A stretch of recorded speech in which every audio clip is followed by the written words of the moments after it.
Everybody, thanks for welcome to the channel. Today, what we're gonna do is we're gonna harvest some tea. Now, this is the Camellia sinensis, I believe is how you pronounce it. It's the same bush that you make green tea from, black tea, oolong, white, etc. All the different teas come from the same bush. It just depends on how they process the tea after they pick them.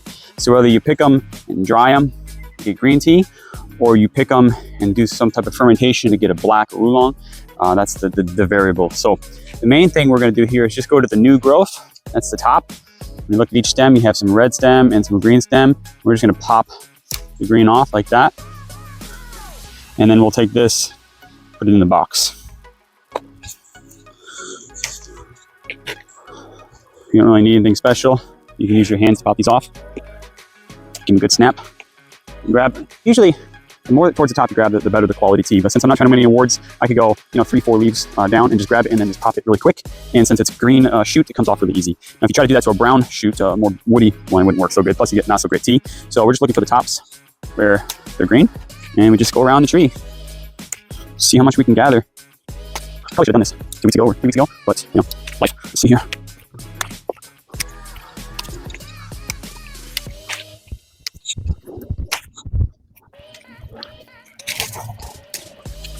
I should mention, mostly my tea is in the shade. It does get an hour or two of sun in later in the day, but mostly it's in the shade because the trees love it. It's kind of preferred all the time, love grown sun. Apparently, shade-grown tea is a little better quality or something, so I look out there, having a lot of shade in the yard. This is a good one. This is a good one. This one. This one. We're still in the same bush, yeah. Great. I've got 4 of these bushes. Oh, we got some seed pods here. It makes a white flower, and then it makes a, I'll show you one. There's a flower, and here's a seed pod. Spider, get off me. So here's the flowers. After the flower comes out, then you get one of these seed pods here. And these seed pods will have usually 2 or 3 seeds, sometimes 1, 2 or 3 seeds in them. You see this one looks like 2 kind of balls next to each other. So this will have 2 seed balls in it. Now, I've seen that a lot of times the seeds are empty, like they didn't get fertilized or something. Sometimes not. The trick is once you kind of get them off, you would throw them in a bucket of water. The fertilized ones are heavier, they sink. The empty ones float, so you toss them. They never sprout. Yeah, so I've sprouted a ton of these, but I'll tell you, I lose most of them. Almost all of my green trees that I grow from seed have died on me every time. And, oh look, that one's open. I can show you that.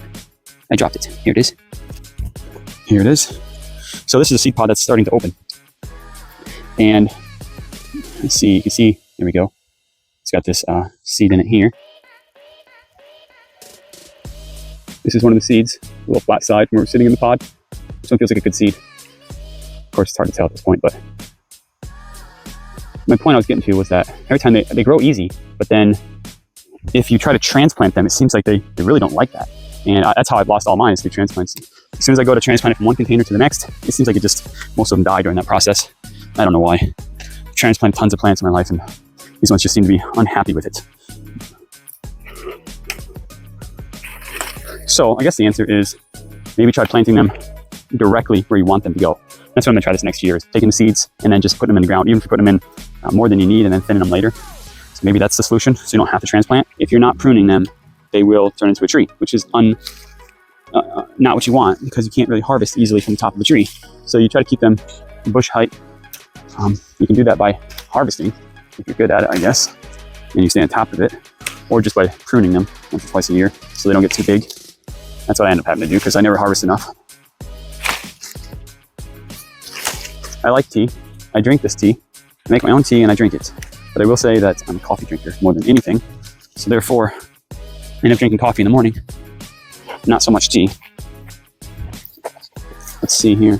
But I figure if you're gonna drink tea, might as well be your own tea. If I could grow a coffee here, I certainly would. And it's nice to have a source of caffeine either way. Should the world try to shut down on us again or something, like it did during COVID and you couldn't get anything? Maybe I should grow toilet paper, huh? There is that toilet paper plant that people like to use. I don't have any yet. I'd like to get some of that though. All right, bees, you stay over there and I'll stay over here, okay? I think we're about done here. Yeah, all right. So, let me show you what we got. This is what we ended up with. It's a pretty good amount of tea. What we'll do now is we're gonna put this in the sun. I'm gonna let it wilt, just do some sun damage. And then after it wilts a little bit, I'll take it in the house and crush it with my hands, roll it into some balls, and just try to damage it again physically. This is one way you would change it from green tea into something like an oolong, is you would do some type of damage to it. As it's kind of halfway done drying, then we'll stop that process and we'll heat it.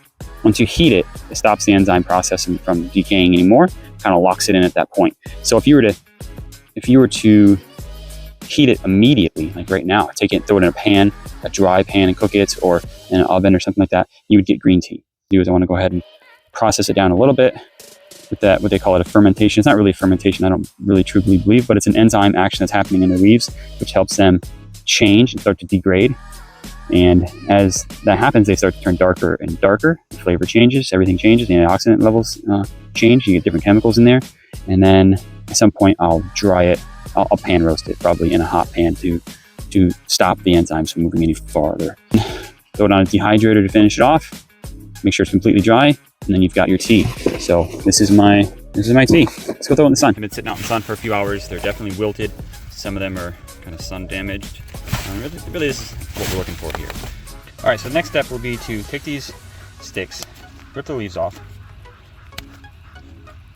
throw the stick away, and then we're gonna take the leaves inside and just kind of roll them. We're gonna crush them. We're gonna do this. We're gonna roll them between our hands, etc. And we're gonna do that several times just to help break up the cell walls. This will help them decompose a little bit faster as well. And they'll turn darker overnight. So as we do this, we kind of bruise them, roll them, twist them, etc.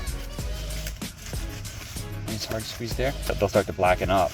And then tomorrow, what I'll end up doing is drying them in the pan to stop that enzymatic process from going any further.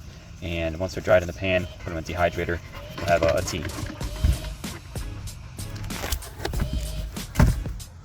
All right, so here we are the next day. We've been damaging it pretty good. Some of it I rolled up. You can see the color certainly changed. It's starting to dry up quite a bit, but it's still pliable.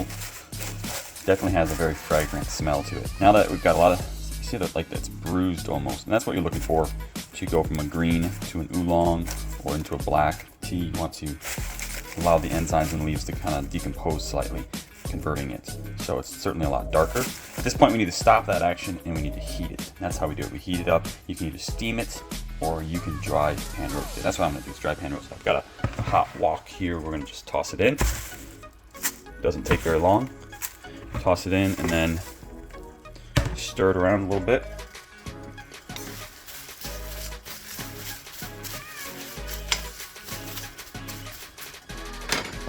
So after you stir it here for a while, you want to basically heat it. Once it's heated up, you'll stop decomposing any further. And then you'll just throw it on a dehydrator to make sure it's completely dry before you store it. And you'll have your own tea. Thanks for watching, everybody.